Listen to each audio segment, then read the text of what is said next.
quinzaine de djihadistes ont été tués dans la nuit de jeudi à vendredi au Niger. C'était lors d'une opération conjointe menée par l'armée nationale et la force française Barkhane au nord du pays, à la frontière malienne.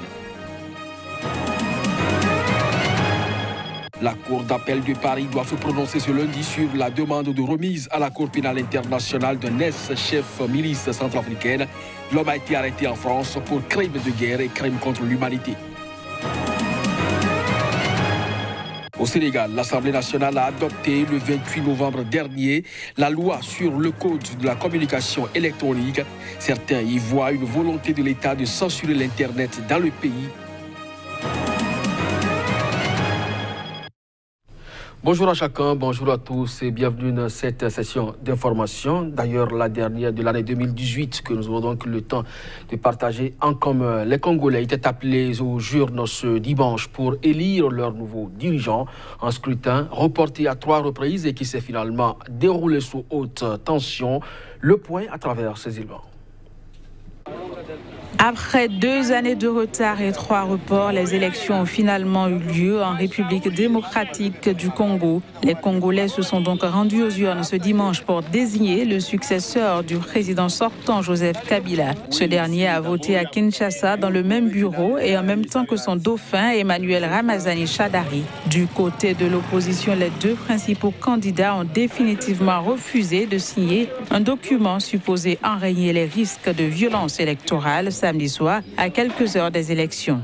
Les 2 opposants, Martin Fayoulou et Félix Tshisekedi, ont répété que leurs amendements n'avaient pas été pris en compte à l'issue d'une très brève dernière réunion avec des observateurs africains. À Béni, où les élections générales ont été reportées, un vote fictif a été improvisé pour protester. Des organisations de jeunesse et la population ont installé une urne sur le terrain de Kalenda où plusieurs centaines de personnes ont attendu en file indienne sans incident avec les forces de sécurité. Au moins 3 bureaux de vote ont été installés dans la ville.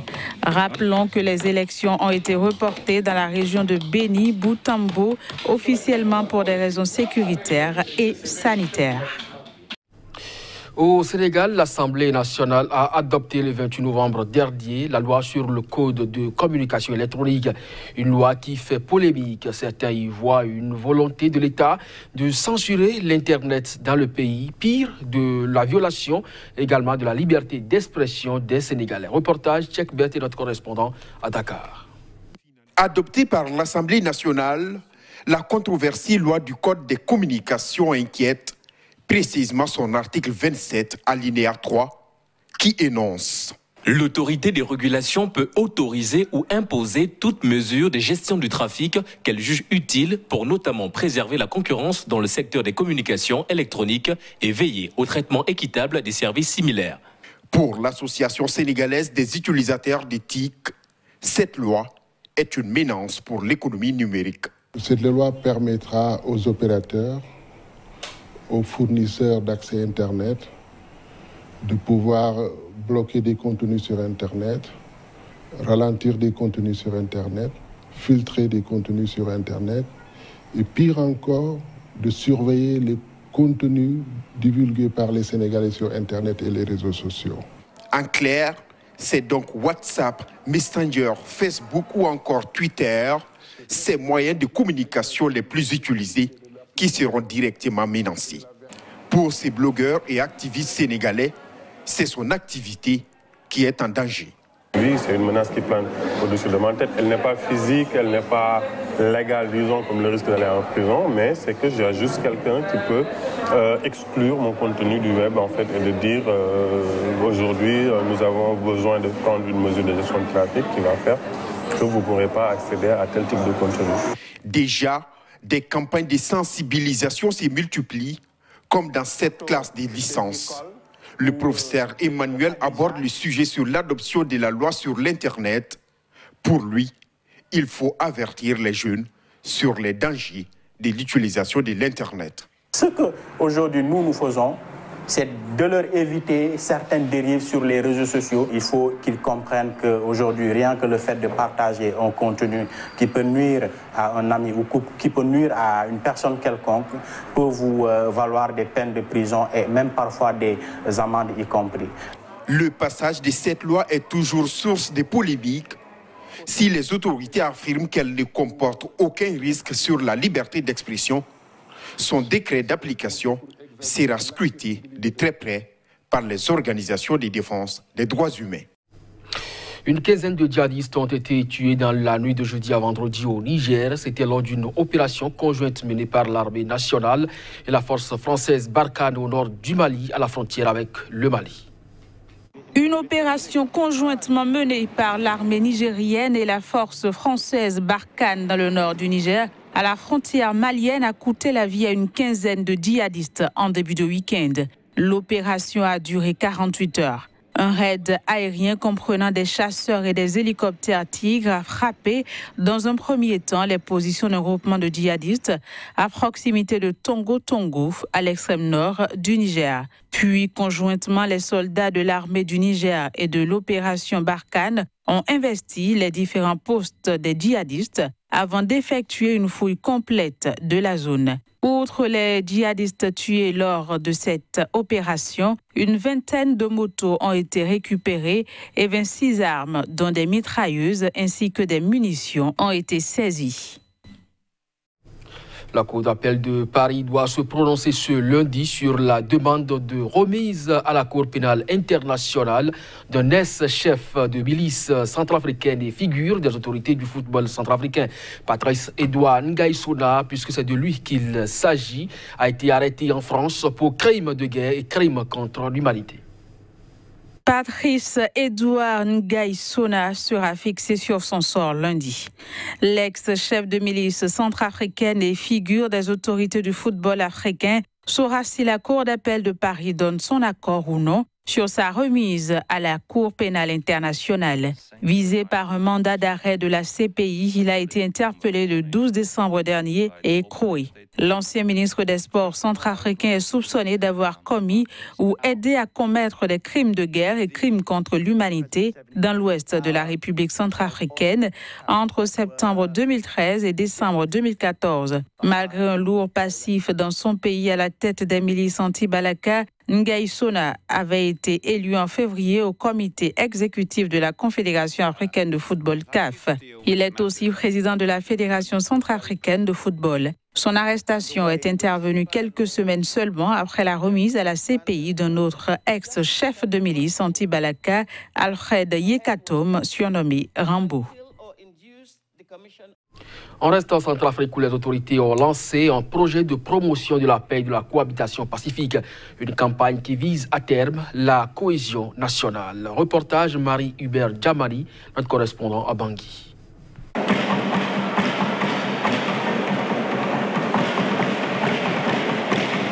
Cette initiative dénommée « Campagne Marchons ensemble pour la paix et la cohésion sociale » est mise en œuvre avec l'appui de l'UNICEF dans le cadre du programme conjoint Jeunes et Adolescents. Pendant 5 mois, les adolescents et jeunes de toutes les dénominations confessionnelles du pays vont entreprendre ensemble des activités pour contribuer à la consolidation de la paix et de la cohabitation pacifique. À travers la campagne Marchons ensemble pour la paix et la cohésion sociale, les adolescentes, adolescents et jeunes de toutes ces confessions religieuses veulent s'engager dans la dynamique de la reconstruction sociale et mentale de la jeunesse centrafricaine et démontrer à l'opinion nationale et internationale que le vivre ensemble est possible entre les différentes communautés en Centrafrique.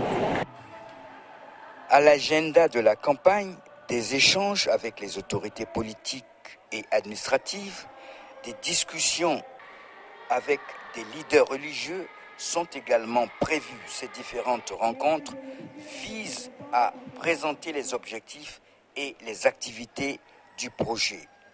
Depuis quelques années, et principalement avec le retour à l'ordre constitutionnel en 2016, les autorités centrafricaines ainsi que les partenaires internationaux ont multiplié les efforts pour le retour de la paix en République centrafricaine. C'est dans cette optique que l'UNICEF, en partenariat avec les organisations confessionnelles des jeunes, veulent poursuivre ces efforts en lançant cette campagne aujourd'hui. Généralement, les adolescents et les jeunes sont les acteurs et victimes en temps de crise. Cette initiative citoyenne devrait permettre de les responsabiliser afin de les engager dans l'œuvre de reconstruction nationale. Au Rwanda, le produit intérieur brut a enregistré une progression de 7,7% durant le troisième trimestre de 2018. Ceci a été possible grâce aux bonnes performances des secteurs des services et de l'industrie. Le point à travers cet élément. Selon des données publiées par l'Institut national de la statistique au Rwanda, le produit intérieur brut du pays a enregistré une progression de 7,7% au cours du troisième trimestre de l'année 2018. À l'origine de cette progression, les bonnes performances enregistrées dans les secteurs des services et de l'industrie et qui ont contribué à mettre l'économie rwandaise sur la bonne voie pour atteindre le taux de croissance de 7,2% projeté pour l'ensemble de l'année 2018. Plus précisément, le secteur de l'industrie a enregistré entre le 1er juillet et le 30 septembre 2018 une croissance de 12%, alors que le secteur des services a progressé de 7%.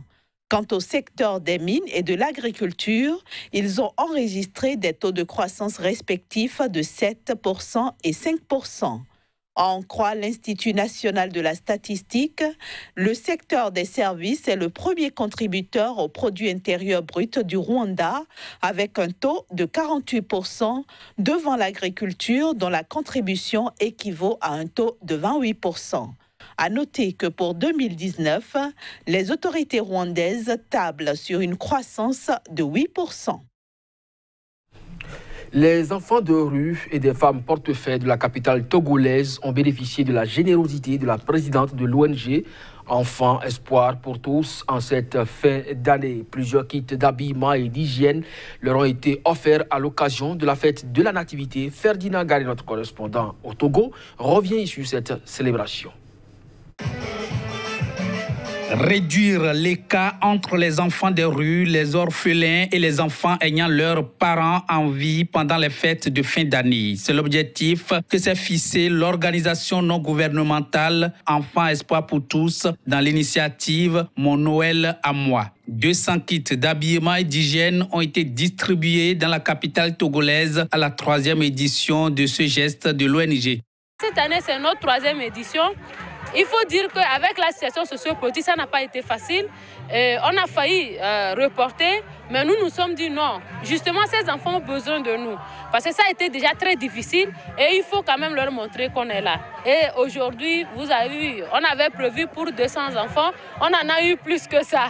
Donc du coup, ça veut dire quand même que les enfants reconnaissent qu'il y a quand même la société qui essaie de faire quelque chose. Nous avons prévu les enfants de rue, mais après les enfants des femmes portefeuilles se sont joints à notre événement. Et donc ici, nous avons les enfants de rue et les enfants des femmes portefeuilles. Pour les enfants de rue, nous nous sommes dit, quand leur offrons les jouets, comme nous l'avons fait au cours de la 1e et 2e édition, après certains vont le vendre au marché. Donc nous avons prévu des cadeaux de vêtements propres, donc des habits, du savon, des pâtes, des brosses à dents, pâtes dentifrice, des tapettes et autres à l'intérieur. Ce qui fera que chaque enfant qui va prendre ce cadeau, il a en lui un kit d'habillement et d'hygiène. Derrière la distribution des cadeaux pendant les fêtes de fin d'année, l'ONG Enfants Espoir pour tous a des ambitions et plusieurs autres projets pour l'épanouissement et le développement de l'être humain, selon la présidente. Voilà donc qui referme cette édition. Mesdames, Messieurs, merci de nous avoir suivis. Bon réveillon à chacun et à tous et bonne et heureuse année 2019 en compagnie des programmes de SICA où le meilleur reste à venir.